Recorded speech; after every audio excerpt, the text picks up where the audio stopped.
Welcome to Craig Back Zone. Okay, you guys, welcome to the Katie Black Show. I'm with a very special guest. I'm so excited. I'm with Carrie, the founder of Callie's Hot Little Biscuits. How are you doing? I'm great. How are you? Good. Thank you for having me. Thank you so much for joining. So, I've been stalking you. I've watched your How She Rolls on PBS. You have. Thank you so much for watching.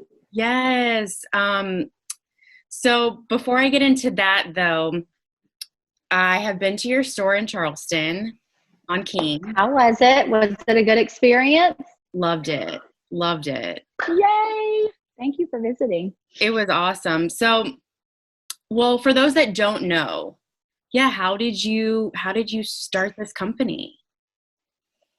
I started when I was on maternity leave with our first daughter of 3. So the R&D of the company was started 17 years ago. We officially started almost 16 years ago this November. And I was trying to figure out a way to have a career in my passion, which was food, without living the hard life of F&B. And I knew that I loved food and everything about entertaining and feeding people, but I knew that I didn't want to be a cook and have to have the hard hours and the weekends that the entire F&B community have. And I knew it wasn't conducive to raising children. And so I just started dreaming about how could I fuel my passion and make it into a career while keeping my number one priority in check, which was being a present mom and raising my children without a bunch of nannies. So I went back to my roots. My mom has always been a caterer. I helped her throughout my childhood catering, and I was always the one serving the biscuits that she made and receiving the accolades. Oh my gosh, these are the most amazing biscuits. In the South, biscuits are everywhere. They are at every cocktail party. You don't have a cocktail party without a country ham biscuit. And so I knew there was something to it. I just had to figure out, how can I make this into a business? And so I went to her and I said, this amazing country ham biscuit is on every menu for every party that you do, whether you do an Indian dinner, a Mexican dinner, a Southern dinner. So there's something there. And she did parties for people all over the country. So I knew it wasn't just a Southern thing. And that's really how it started. It was, okay, I can do this. We can have an internet business where we mail order biscuits. And that was in 2005 when really no one was buying biscuits online. So I took a leap, and luckily I was, doing this business in a very small scale while having a young child at home. And then eventually the first 5 years of having all 3 of our daughters. So I wasn't in any rush, and I always put my girls first. And, some days I didn't work. Some days I worked 1 hour, 2 hours whenever they were in preschool, and just trusted the process that as long as I knew what my mission was, family first, work, and then enjoy life, that good things will come. So it just was really slow. It was nothing traditional, like there was no major, oh my gosh, we got to go, go, go. It was, it is what it is. And when it's the time to go, go, go, we will. And luckily for me, it has been a perfect marriage between being able to have family time and be a part and be present for all of my girls and grow the business. And now that they're older, I'm able to put so much more into it because I have more time. That's amazing. Was there a year where things started to really take off and get crazy, or was it just a gradual process? I would say there have been bumps in the road that, we were featured on the Today Show, insanely busy for 3 months. Oh, we got into our first 140 grocery store chain. How do we tackle that? That took months of planning and execution. It's definitely been slow and steady, but there's always been excitement. And then there's also been a lot of, oh my gosh, where do we go from here? This is an issue, or this is a problem. And just like any other small business, it's constant up and down. There are highs and there are lows, and you have to navigate through all of them and know that this too shall pass, and it's not always going to be flying high, and it's not always going to be, low down, problems. So. Right. Well, I've talked to some people in town that I know that own small business that are women owned. Do you feel like you have to prove yourself more so because you're a woman, or is that a myth? Or No, I don't think it's a myth. I think that there's definitely something to having to prove yourself. I think especially in the South, where things are a little bit slower to move with women taking jobs and being leaders, there's 100%. There are people that think that we aren't worthy, but I really choose to not really focus on that. And I come in contact with people all the time that allude to that, and I don't allow it. I don't allow it in my space. So if that is the way you believe, then you can believe that way, and then I will work my way around you and either work with you and ignore it, or I'll choose not to work with you. So I think you can get really caught up in that, and that doesn't do anybody any good. And so I just choose to focus on the positive. That's awesome. That's awesome. Now, I know you've said before that another reason that you wanted to start this is because you thought that biscuits were a dying business. Do you still think that's the case, with the exception of all of the stuff that you've accomplished? I think that before I started this journey of creating a handmade biscuit company, the art of hand making biscuits was definitely dying, if not dead. I don't think anybody was doing it anymore.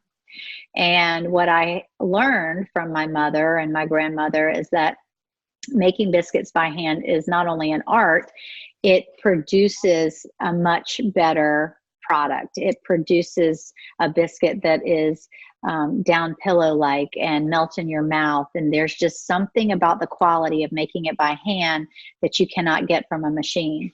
And when I surveyed the market, I noticed that biscuits, the freezer aisle, the biscuits that were offered and still are today were, no pun intended, kind of stale. I mean, they're all kind of the same. They all are overworked. They all are subpar. Mm-hmm. And I thought, what if we could create a biscuit that you have on your dinner table that your grandmother or mother made that kind of transports you, but it's in the freezer aisle. It's available online. You can go to our restaurants and get it. Could I achieve that and still create them and make them by hand? I think I can.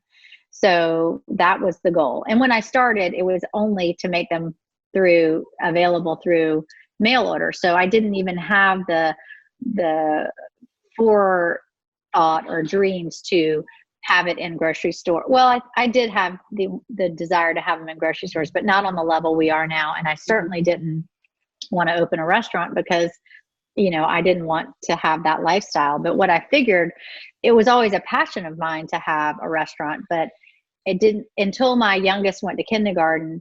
That's when I realized I can still have a restaurant and I can make the hours be around when my girls are in school. So I opened a restaurant that was open from 7 in the morning to 2 in the afternoon, because then I can still, regardless if I have no employees, I can open and close that store and then still pick them up and carpool every day. So you can create the life that you want to live, but it takes, some thoughtful process of how do I create this, and who says that you have to do it a certain way? Like, that's how things get shaken up when you push the envelope and you say, well, I want to do it this way. Well, that's how the world changes when you do it your way and you present a new way of working, living, being. So. No, that's awesome. One, props to you. I mean, I feel like with anything, half the battle, whether it's like business or relationships or anything, is like our friendships, is just like knowing what you want and kind of having somewhat of a blueprint. Mm-hmm. So I've discovered that with all the crazy stuff that I've been involved in. But so has anyone ever, and because I did this mistake, is before I started really researching you, I just assumed your name was Callie. Everybody. I have a couple different speeches when I speak publicly, and I start all of them with, hi, my name is Carrie. And yes, I do notice when you call me Callie, because everybody calls me Callie. So, I'm honored that that people call me Callie, but I actually love telling the story of Callie's Biscuits because I think that if they were named Carrie's Biscuits, I wouldn't do the job justice. I'm much better at selling my mom's food than I am at selling my own. And while I'm very aware that I have been a part of making this company successful, I don't know that I would have been able to do that if they were my recipe. And I don't know if that makes sense to you, but I'm not great about touting myself, but I'm really good at talking about how great my mom's food is. So it's much easier for me to talk about how great she is and how great her food is than it would have been for me to say, oh, these biscuits are the best, because I'm just kind of weird about that. Oh, I get that. If that makes sense. Oh, but everybody calls me Callie, and I don't even correct them. We're all Carolines. My mother, my mom, my grandmother, my mother, myself, and my oldest daughter. We're all Carolines, and Callie and Carrie are nicknames of Caroline. So that's how we got here. Because I was even in my head, I'm like, don't call her Callie. Oh, I'm sure I can see people when they're about to say my name and they're like, and I'm like, it's okay. It's a compliment. So I'm fine with it. Okay. Very cool. So what was it like? Obviously I watched your series, but those who haven't checked it out yet, or even maybe something that wasn't caught on camera, what was it like to be a business owner with this, pandemic? Oh my gosh. That's probably what I'm most proud of, is that I was able to capture that time in our lives of going through COVID. And I think as a business owner, you're in it. And so you're just going forward. You're just trying to get through the day and solve the day's problems. And you don't even realize the muck that from where you've traveled, right? So to be able to reflect and go back and look at, oh my gosh, we shut down everything. We laid off 40 people. We reconfigured our entire business plan. How do we sell business? How do we keep people on staff? How do we keep going? And how do we reinvent ourselves? Going through it, it was like, we don't have a choice. I never stopped to think about what this was like. You just did it. And to go back and watch it is like, huh. And and not because I need to see it for myself, but because I think people can relate to that, right? Everybody did that, whether you had a business or not. You had to still get up the next morning and make a plan, whether you didn't leave your house or not. And everybody went through that. So I think that it's just neat to be able to reflect and go, oh my gosh, remember that time. So I'm very proud about that. So you obviously are located in Charleston. My mom's whole side of the family is from Charleston. So I have more of I guess, feeling or appreciation for, the area as opposed to someone who's just a tourist. Mm-hmm. And so what is it like, all this growth that you guys have experienced? Is it something that you've grown to accept? Do you wish that it was a secret like it used to be, No, I don't. And I'm probably in the minority. I spent a lot of time on my bicycle as a child downtown, going from my school to the playground where we spent all of our time, to all my friends' house. And those are incredible times. But, Charleston is too precious not to share.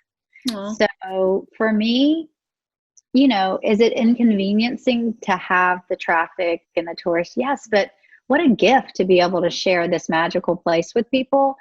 And also, I can't complain about it. That's my bread and butter. The majority of the people that come into our restaurant, now that we've been open 6 or 7 years, are tourists. Mm-hmm. So I would never look a gift horse in the mouth. I'm very grateful, and I want to know where they're from, and I want to tell them the things that I love about Charleston, and I want to share that with them.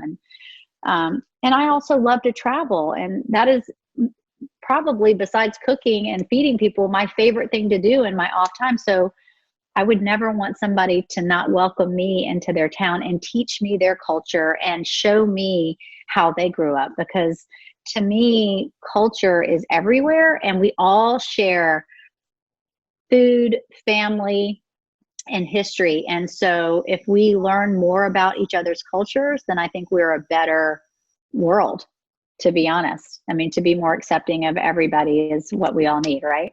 That's awesome. Yeah. Yeah. Awesome.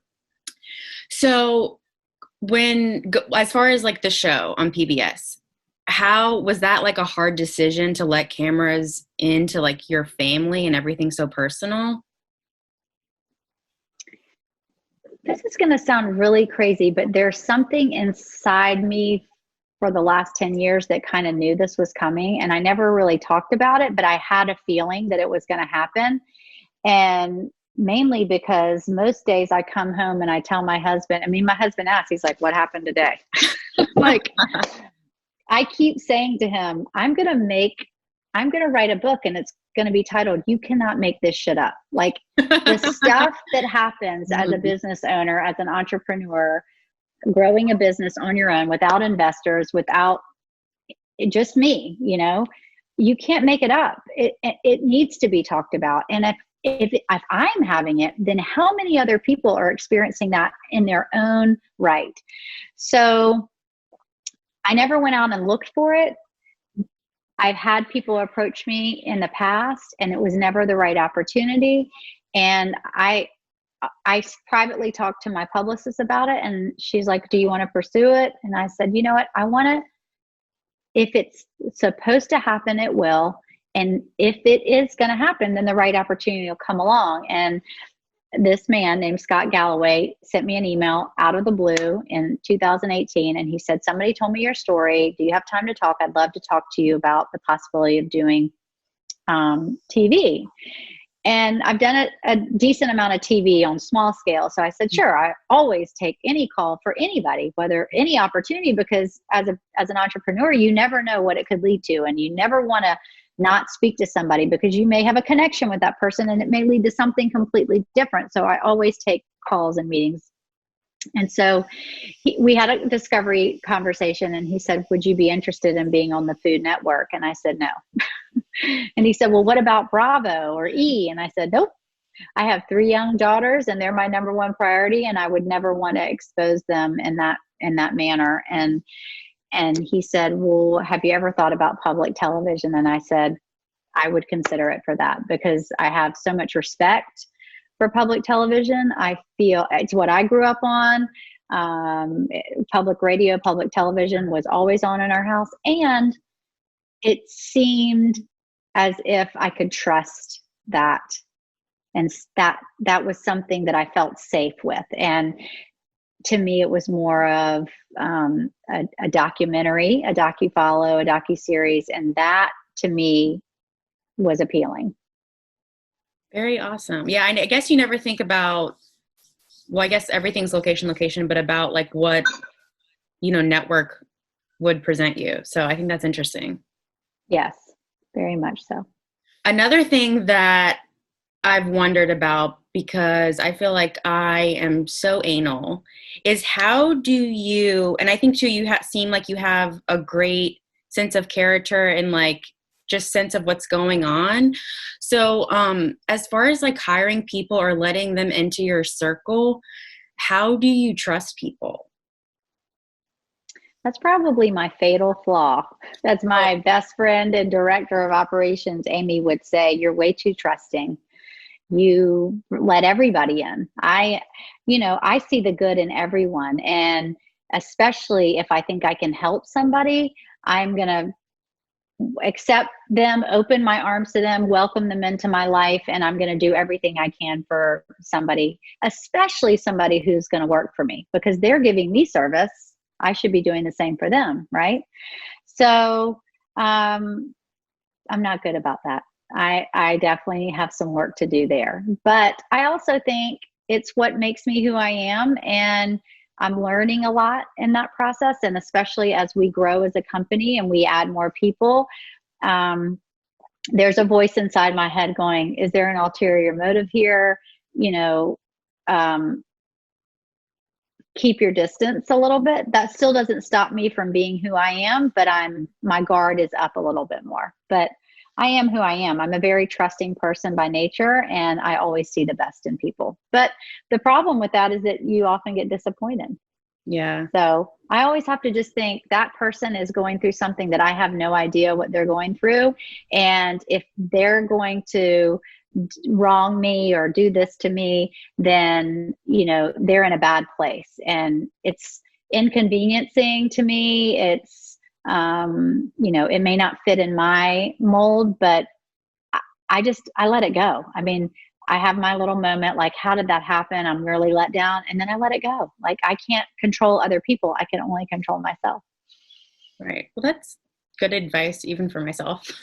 I think too, with age, I've realized that I was just about to say that takes a lot of experience and age. Unfortunately, I didn't feel that way 10 years ago. So, well, even too, just like with the pandemic and like quarantine, I feel like at my age, I feel like, yeah, I have kind of come to this moment of just kind of like what you're saying is that it's really not about you.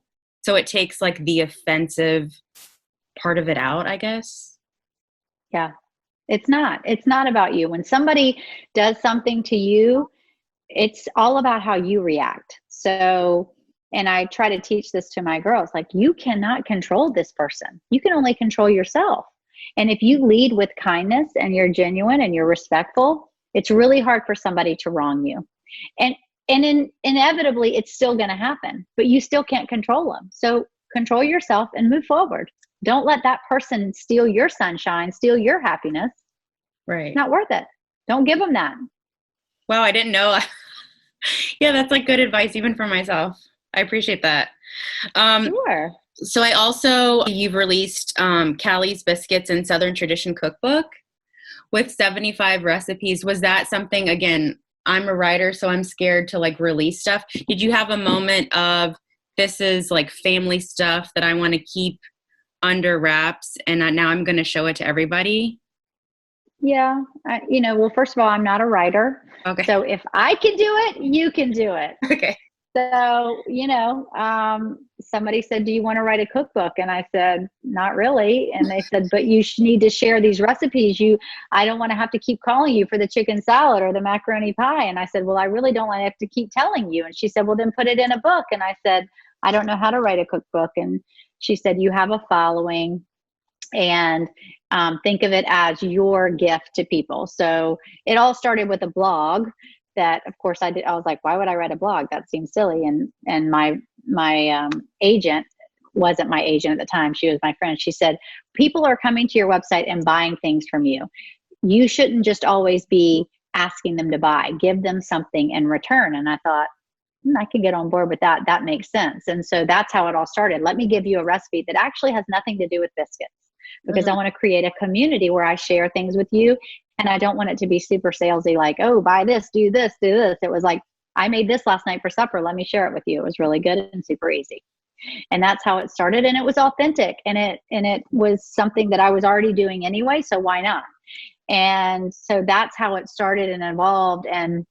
And then she said, okay, you're ready. You're ready to write this cookbook. And I said, I don't know how to write a cookbook. And she goes, okay, can you talk about the stories and tell us where this macaroni pie came from and why you love it so much? And I said, yes. And she goes, okay, now we're going to find you an incredible ghostwriter that you really connect with.